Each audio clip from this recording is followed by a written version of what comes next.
if we don't die from heat stroke soon. Bye bye.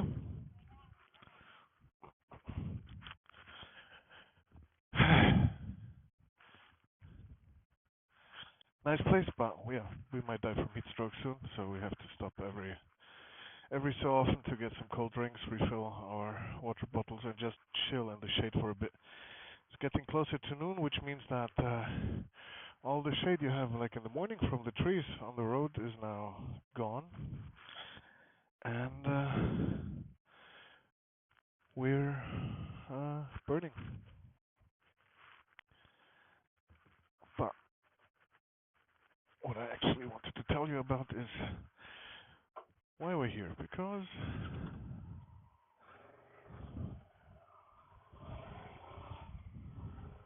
we're here because Thailand didn't let us in, right? So I wanted to tell you about our beautiful experiences with Thai and Laotian bureaucracy.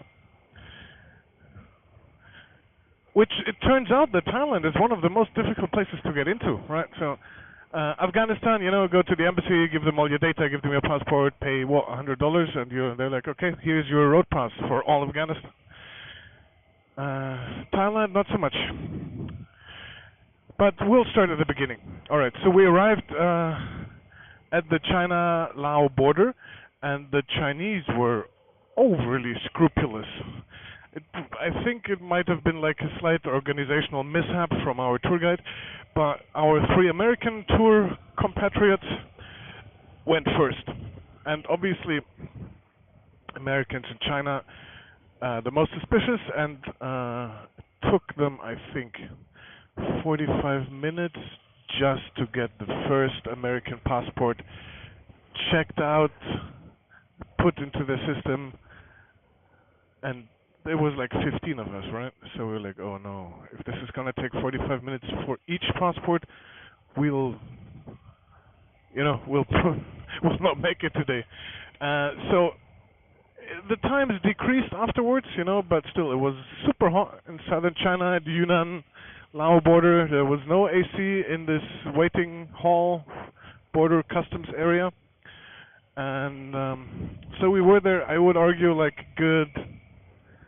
It felt like 2 or 3 hours. Probably was like 1.5. But just standing there, and waiting in line, and was horrible. So our nerves were already kind of,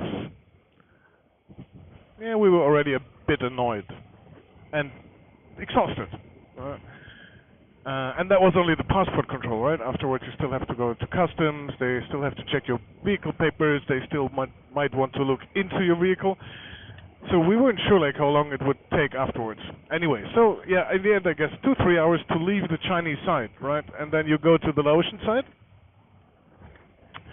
and there obviously it's complete chaos.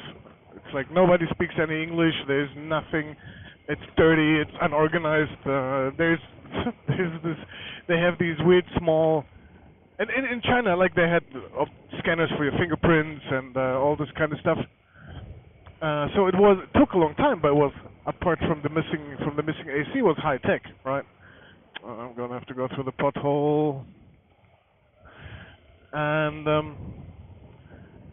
so you go to the Laotian side, and there's just these guys, and they have like behind their windows, they have like baskets full of money, and the window is blacked out. It has like this black plastic film on it, and they just like would close it randomly. So they'd give you like a form, and then the window is closed, and you're like, all right.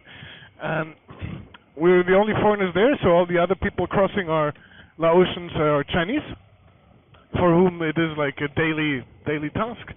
So they were, of course, very frustrated waiting in line behind us, and were trying to shove their way in front of us, and then it starts, and the guys are like, oh yeah, you have to pay in US dollar. And half of us are like, well, that sucks, we don't have any. And the other half of us were like, yeah, sure, here's our dollars, and then they're like, oh yeah, no, but this is similar to Afghanistan. So, oh yeah, this $100 bill has like a tiny crease on it. somewhere, which just happens when you put a $100 bill in a wallet, especially if it's in the wallet for not just one day, but like for a week or. And they're like, oh no, we're not accepting this one. And we're like, what the heck is this, right? How are we supposed to get into your country? Anyway, it took forever. After some time, we had that sorted out with this always closing black window, which was hilarious. Like you'd hand him your the visa was $40, right? So you'd hand him your $100 bill, and the window just closes, and you're like, do I get any change or whatever? And then you wait there, and there's like 2-3 Laotian guys shoving you around next to you, and at some point the window opens, and of course immediately the Laotian guys shove their passports and their money in it. You're like, yeah. It was. Anyway, at some point we got our visa stickered into the passports. We got our change back, and then it's time to go to the stamping place, right? So you not only get the visa, which is this big passport. Oh god, the heat is destroying my brain cells. Which is this big passport page-shaped sticker, and but you still get the entry and exit stamps, right? So after you got your visa, you go to the guy who's checking the details and giving you the entry stamp. So we do that. Then we go outside, and then it's time for customs. And customs, they're like, oh yeah, don't worry. We've got this super new high-tech computer system to get you a temporary import permit for your vehicle. And you go in there, and there is something that looks like kind of fancy, like an ATM, bigger screen, and it's guiding you through how to get the temporary import permit. Obviously, it doesn't work very well, right? So, and there's no data security. So I think it's an Android-based system, like your smartphone, and so when I typed in the first letter of my last name, A, immediately there appeared this drop-down menu of all the other last names that had been typed in there with an A as well. So I could see all the names, same for passport numbers, same for all the other data of the people who crossed before me and filled this out at this machine. Anyway, the machine was kind of tricky to fill out, as it is often with IT solutions, because it wants certain correct answers, right? So it's asking you for, obviously, your passport number, and your passport number has to have a certain length, and if you type in anything else, the machine will give you an error message, right? Which is okay for passport numbers, but with vehicles, there's obviously all kinds of stuff. And so it's asking for some things like engine number, chassis number, these things, and some other things as well, like where you're going to stay in Laos, blah, blah, blah, blah, blah. And one of the things it also asked us for was like, where are we going to exit Laos? And we're like, I don't know yet, right? It depends. Am I going to be here 2 weeks or 4 weeks? Will I go down south? Will I go to Thailand? Will I go to Cambodia? So we just put in a random exit, Friendship Bridge number 4 with Thailand. And then we go outside. I think I was the first or the second after Max to finish that, because the cars take longer for the customs inspection. And one of the other guys from our group is like, dude, check your passport. The guy forgot to change the date on his stamp, so we're like a month early. So basically your visa is already over. And I'm like, what? So yeah, correct. Instead of, what was it, the 26th of April, in my passport said, no, I entered the 26th of March. And since my visa is only a month, it means I would already have overstayed, or I would overstay the next day. I'm like, oh no. So what next? And he's like, yeah, don't worry, just go back in there and he will fix it. And fixing it obviously meant taking some white Tipex and crossing it out and putting in a new stamp next to it. Anyway, finally we entered Laos with this temporary import permit that said we were going to leave Friendship Bridge number 4 in the latest 30 days. And so much for the Lao part for now. Next, we have to talk about Thailand. I don't know why, but Thailand in recent months, they have made it exceedingly difficult for foreign vehicles, tourist vehicles, to enter. So for Thailand, in theory, you need, apart from regular stuff, I'm not going to mention that, like an international driver's license, a helmet, normal stuff that is to be expected. They also want a temporary import permit, which is not uncommon. I mean, they could just use the carnet system. They do for some aspects, right? So you still need a carnet, but they still want to have their own temporary import permits, which is, I guess you can't force a country to accept the carnet, or, it's fair enough, right? However, recently, in December 2024 or October, recently, not even like a couple months ago, they introduced an additional new system called not the TIP, Temporary Import Permit, but FVP, Foreign Vehicle Permit, which you have to get as well, and which, according to its regulations, makes it almost impossible for any camper vehicles to enter Thailand. Which is, why? Thailand is a tourist country, right? It's I don't know how much of its economy is based on tourism, but it's a very world-class, famous, first-class tourist country. So I don't think that camper vans are a very big part of that tourism, and I don't see any reason why you should ban them. I don't know if any weird things happened. I mean, apart from the normal stuff that, you'll find those camper vans everywhere, and they're like, oh yeah, I'll just drive down this road and park here and live here. But even if they did that, it doesn't seem like it's going to be a big problem, right?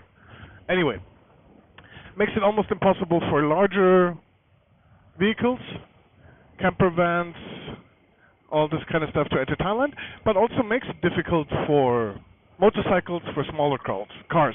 Not only difficult, but also expensive, because this temporary import permit you can get at the border, right? You go there, and one other thing you need to have dedicated vehicle insurance before you go to the border, which obviously all vehicles should be insured, but normally you get it at the border, or you cross the border, and then 10 meters after the border there will be like a insurance, like a small shop, like I've done this many times in Armenia, in Georgia, in Macedonia, in Kosovo, like all those places outside of the EU that require you to have vehicle insurance, where your insurance does not cover you. For example, I think in Turkey my insurance does cover me, but some other smaller countries it doesn't, which is absolutely normal, right?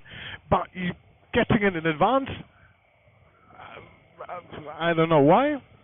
Maybe some people skip the insurance before, but then again, most 99.9% of all tourists coming to Thailand are not overlanders like us.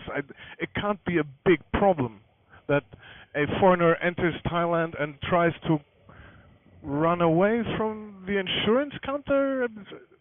Anyway, so before you even enter Thailand, you have to go and get your insurance. And you can try to do it yourself. I think you can do it online. You still need to print it out for the border guards. However, we did it through some guy who helps overlanders, and I don't think he earns a lot of money on it, or maybe, I don't know, like €5, whatever. And the insurance is not that expensive. I think it was, €40 for half a year, so we're perfectly all right. Even though, of course, the temporary import permit is only valid for 30 days, and then you'll have to go somewhere and get it extended and whatever. Main issue is the foreign vehicle permit, because you cannot do that yourself. You have to go through an agency. There's like on the list of the Department of Transportation of Thailand, on their homepage, they have like a list of all the tour agencies that can get this permit for your vehicle. And those tour agencies, unfortunately, are free to charge whatever they want. And I think somewhere on the homepage I read the price for this foreign vehicle permit, that the ministry charges them, which is like nothing, €15, whatever, also valid only for 30 days, and I think it can be extended once, maybe to 60 days. But the tour agencies obviously are free to charge you whatever they want, and they do. and you'll find prices ranging wildly from 180 euros to up to 1,000 euros for motorcycles. Right, so some agency will be like, oh yeah, you need the custom express super fast permit, it's like 1,000 euros. And where do you want to go? And normal price they will charge 500, but for the speedy one 1,000, and that's for a motorcycle, right? So if you have a car, it can be several thousand euros for this permit, which is frankly insane, right? It's just a permit. There's no kind of insurance attached. It's not like a deposit you'll get back or anything like that.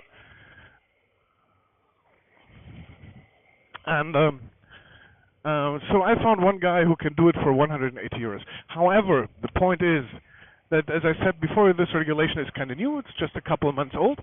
And apparently not all borders, Thailand has a lot of borders with Cambodia, with Cambodia only a couple, I think, maybe 2, 3, but a lot with Vietnam. A lot with Laos. There's several. There's like almost a dozen, I guess. And several with Myanmar, which of course are all closed.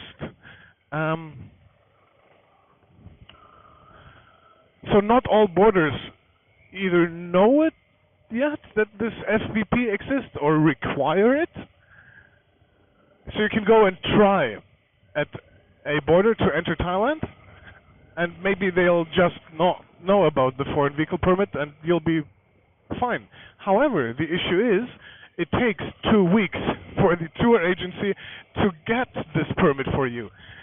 Meaning, if you want to cross a border and you don't have it, it's not like, okay, fine, I'll just pay the 180 euros and I'll cross tomorrow with the permit. No, it's like what did my agency tell me, 10 to 15 business days, right? So 2 weeks until the permit is there. And that's, of course, a long time, right? And so it's a factor of a combination of the two factors: A, saving money, and B, being more flexible, right?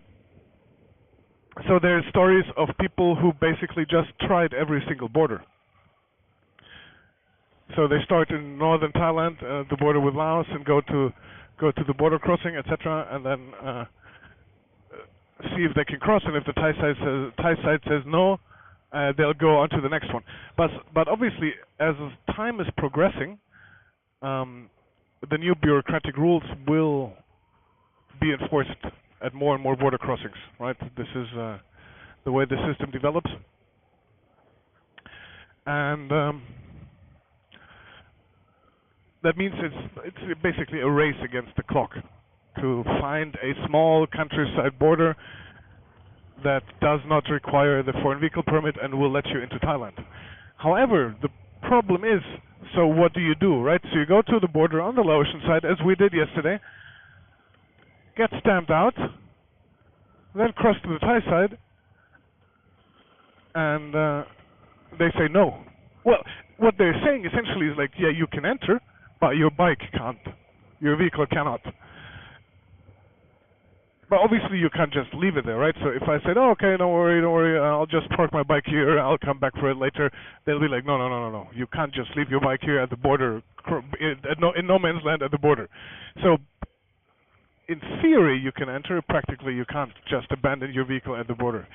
So what do? You have to go back to Laos. But then obviously you already have the exit stamp from Laos, and obviously they already scanned your temporary import permit and scanned your vehicle out of Laos again. So the system already says, okay, Jacob's motorcycle left Laos right now. So you'll need a new temporary import permit for Laos as well. Which is what happened to us. So we arrived at the Thai border and the guy is immediately like, wait, where's your permit? And we're like, oh no, that's not good. But then he didn't speak any English, so he called his commanding officer. And we thought, okay, maybe we'll be lucky. Maybe he's like a super nice guy. And we were like, oh, we have to catch our flight to Bangkok, da-da-da-da-da-da. But the guy is immediately like, no, without the permit you can't go in. And this was like a tiny countryside border, right? It's not along the main highway. It's so there was no way without the foreign vehicle permit. even though we already had the insurance. We showed it to him, had it printed out. He was like, yeah, that's nice, but it doesn't work.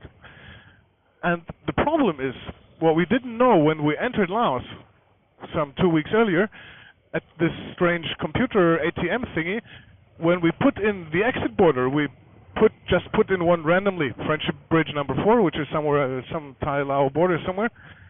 And the guys are like, yeah, but you can't leave the country at any other border, which is like, why? Why would you have this kind of system? Like, it doesn't matter, right? I have a temporary import permit for this vehicle. I paid for it. It's insured, la la la la la. Why do you care? It's even the same country, right? Why do you care if I leave Laos to Thailand at Friendship Border number 4 or Friendship Border number 2 or at any other border crossing? You know, it doesn't make any difference for the Laotian system. The vehicle is gone again, everything's okay, you know? But they're like, no. You can only leave at the one indicated on the slip, and yeah, it was written there in Laos, so yeah. And we're like, well, yeah, but this doesn't work. This border is far away. We can't use it, etc., etc.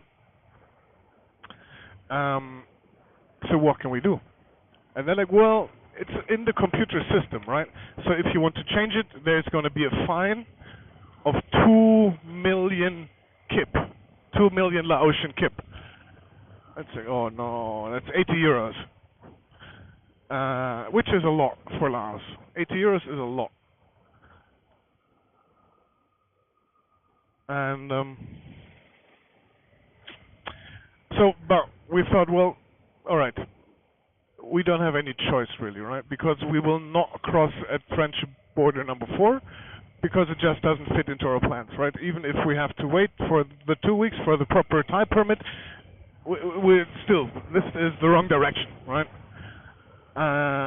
So it doesn't matter if we have to pay the 80 euros now and try to get into Thailand, not knowing if we have the right permit or not, or if we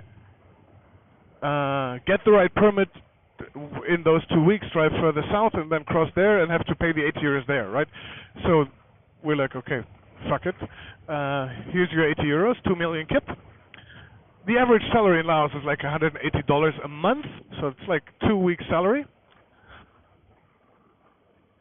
And they're like, all right, go. And of course we go to Thailand and the Thais are like, no, you can't. So we turn around, go back to the Laotian border. The Thai guys already called ahead and said, yeah, those 2 idiots, we're not letting them in.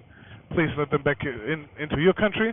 And for the visa, it was no problem, right? They just stamped it again. You know, they erased the old, like they did with the wrong month.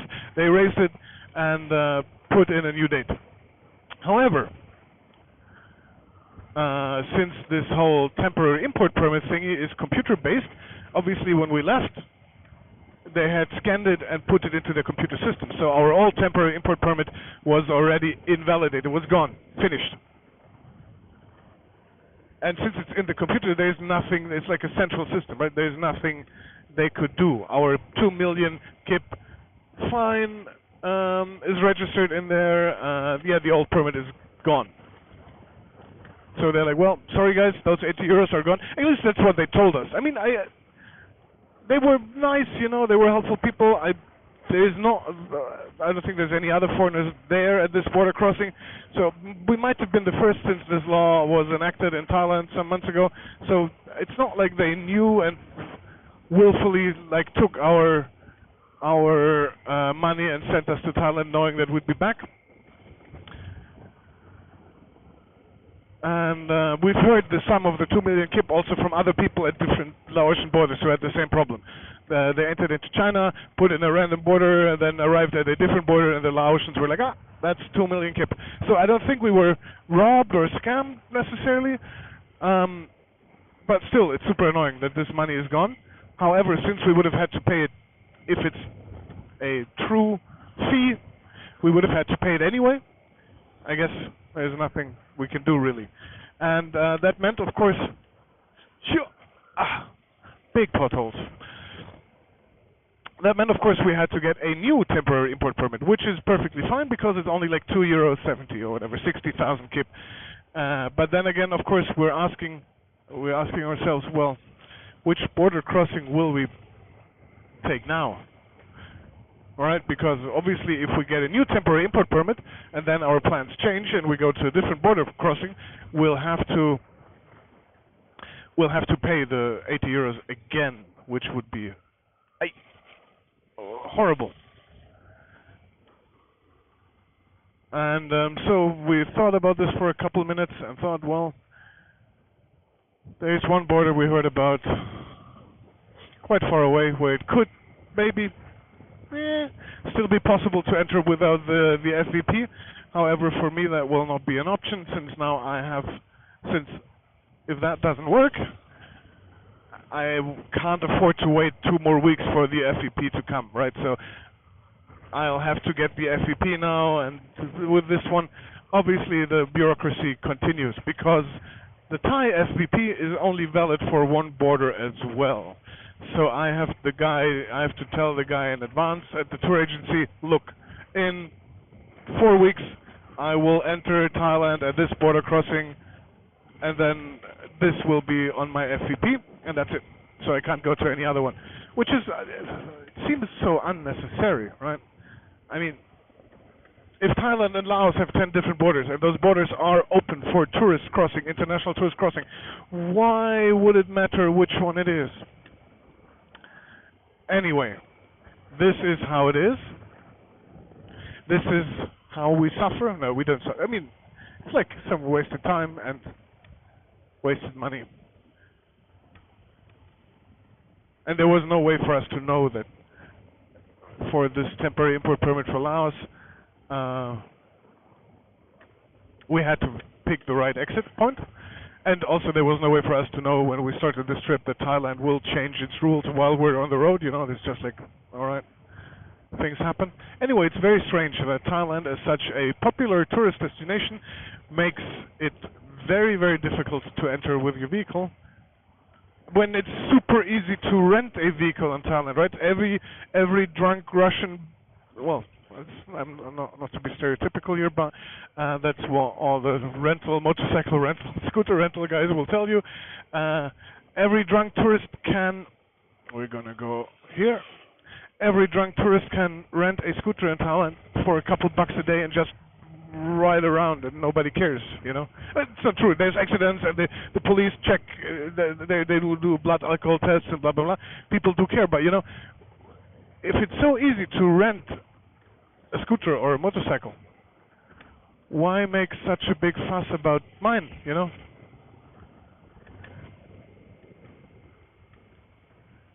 So that's the story of how we tried to enter Thailand and were sent away, and now we're going through Laos. Nice. And into Cambodia, because, yeah, I'm not going to wait for 2 weeks until my permit arrives here at the Thai-Lao border, so the only way to go is south and up. I have a little bit of time to decide which border crossing I want to take.